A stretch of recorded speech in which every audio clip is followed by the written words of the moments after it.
Doctor رسول بخش رئیس صاحب،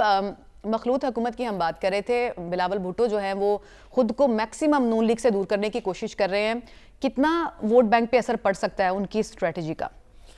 اس وقت تو ان کی کوشش یہی ہے کہ اپنے آپ کو ایک بہت بڑی پارٹی کے طور پر ثابت کریں، اور اس کو ثابت کرنے کا جو آسان طریقہ انہوں نے ڈھونڈا ہے وہ یہ ہے کہ اپنے آپ کو مسلم لیگ کے سامنے کھڑا کریں پنجاب میں، اور لوگوں کو یہ پیغام دیں، آزاد امیدواروں کو بھی، چھوٹی جماعتوں کو بھی، اور ان کے جو اراکین اس وقت انتخابات میں ہیں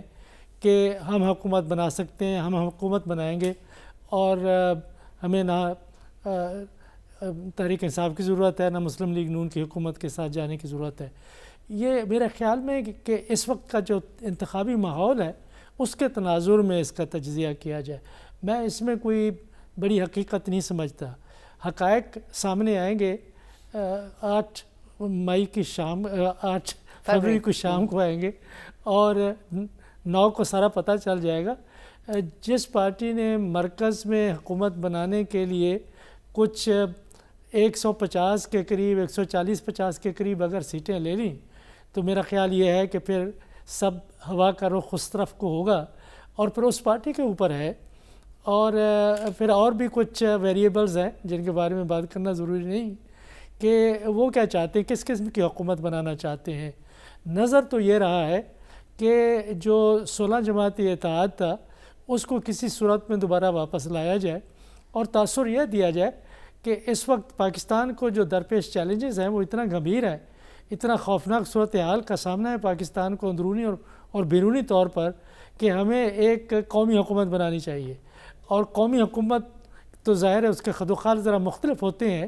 لیکن تاثر یہی پیدا ہوگا کہ سب کو اکٹھا کیا جائے، اور صوبے بھی اسی طریقے سے تقسیم ہو جائے، اور جو مرکز کی وزارتیں ہیں وہ بھی اسی طریقے سے تقسیم ہو جائیں۔ لیکن جو بڑا اف ہے وہ ہمیں دیکھنا ہے کہ 8 فروری کی شام کو نتائج کیا آتے ہیں اس رات کو۔ ڈاکٹر صاحب، جس طرح کی حکومت کی آپ بات کر رہے ہیں، اور رشید صافی صاحب جن مسائل کے لیے وہ کہہ رہے تھے کہ ان کا حل اور ان کا جواب وہ جاننا چاہتے ہیں، تو ایسا جو چونچو کا مربع کہتے ہیں اسے، یہ تو مزید مسائل کو گمبھیر کرے گا۔ سولوشنز کیسے نکلیں گے ہمارے، جب کنسنسس کرنے کے لیے اتنا بڑا مسئلہ ہو کہ آپ لوگ جمع ہی نہ ہو سکیں، ایک پیج پہ ہی نہ ہو سکیں جب اتنی ساری جماعتیں ہوں گی؟ دیکھیں، بات یہ ہے کہ ایک جو نظام ہے اس کی ساخت کو دیکھیں۔ اس نظام میں سارے فیصلے نہ ایک جماعت کر سکتی ہے، نہ 4 جماعتیں یا 5 جماعتیں مل کر سکتی ہیں۔ جو ادارے اس وقت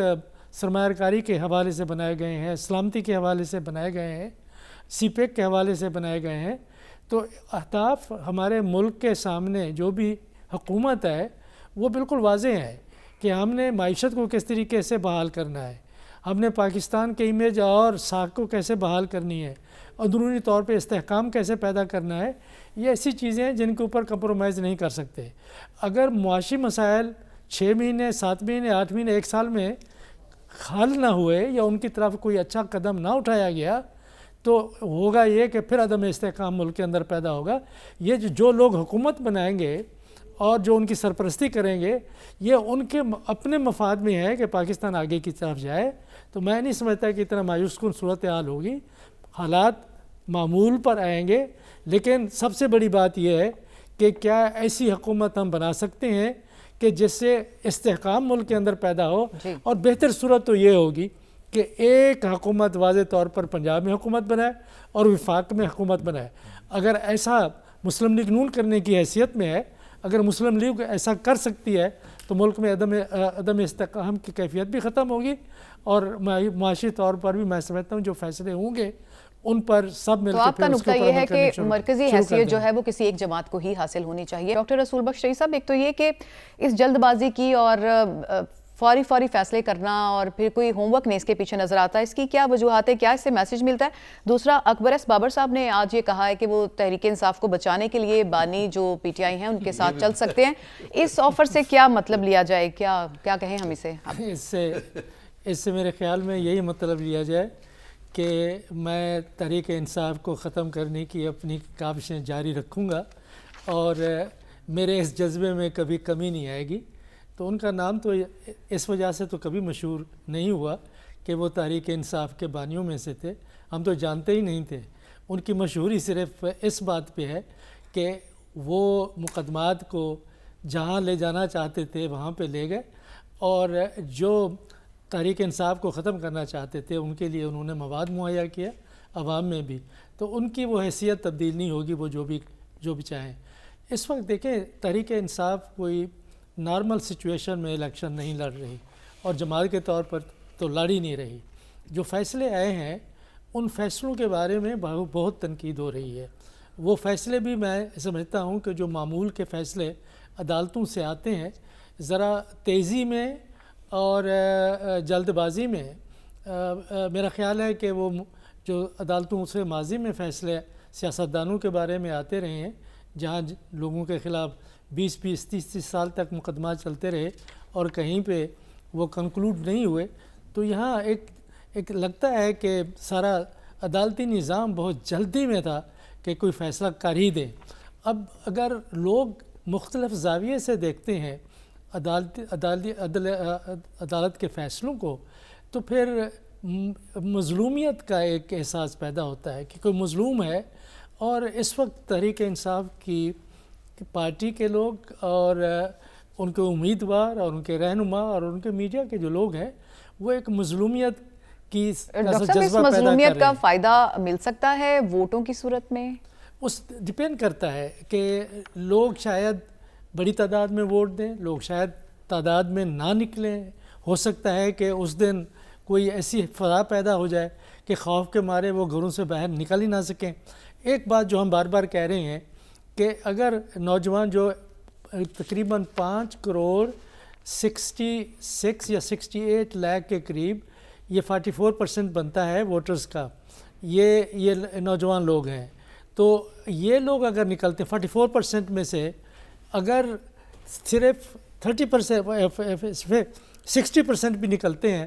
تو آپ دیکھیں گے کہ بالکل اچھا فرق پڑ سکتا ہے۔ ووٹر ٹرن آؤٹ کے اوپر منحصر ہے کہ کیا تحریک انصاف کو لوگ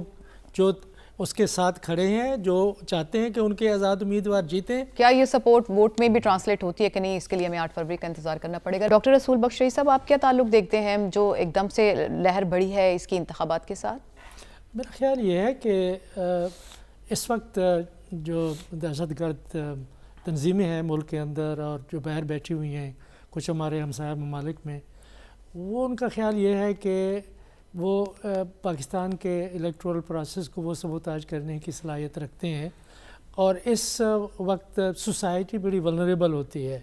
کہ لوگ بڑے جلسے کرتے ہیں، جلوس نکالتے ہیں، سیاسی جماعتیں مجمع لگاتی ہیں، سیاسی جماعتوں کے لوگ اکٹھے ہوتے ہیں، تو اس سے وہ اس موقع سے فائدہ اٹھانا چاہتے ہیں کہ زیادہ سے زیادہ لوگوں کو وہ ٹارگٹ کر سکیں۔ تو ایک جاری معاملہ بھی ہے پاکستان میں دہشت گردی کا، لیکن میرا خیال یہ ہے کہ الیکشنز کی وجہ سے وہ زیادہ متحرک ہوئے ہیں اور زیادہ کارروائیاں انہوں نے کرنے کی کوشش کی ہیں، لیکن ہماری مسلح افواج، پولیس، انٹیلیجنس، سب لوگ اور معاشرہ بھی میں سمجھتا ہوں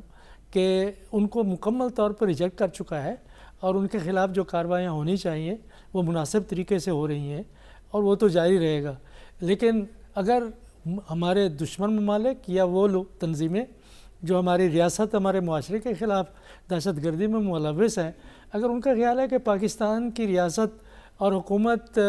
کو مفلوج کر کے الیکشنز کو ملتوی کرایا جا سکتا ہے، تو وہ ایسا کرنے میں ناکام رہے ہیں۔ یہ اچھا فیصلہ کیا ہے ہمارے اداروں نے، ہماری نگران حکومت نے، کہ ہر صورت میں ہم نے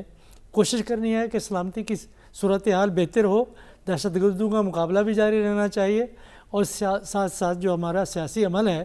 اس میں بھی کوئی کمی نہیں آنی چاہیے، اس کو کوئی رکاوٹ نہیں آنے دیں گے۔ تو یہ اچھا فیصلہ ہے، انتخابات ہونے چاہیے، اس سے ایک بڑا سٹرانگ میسیج آئے گا ساری دنیا کو اور دہشت گردوں کو بھی کہ وہ پاکستان کو یرغمال نہیں بنا سکتے۔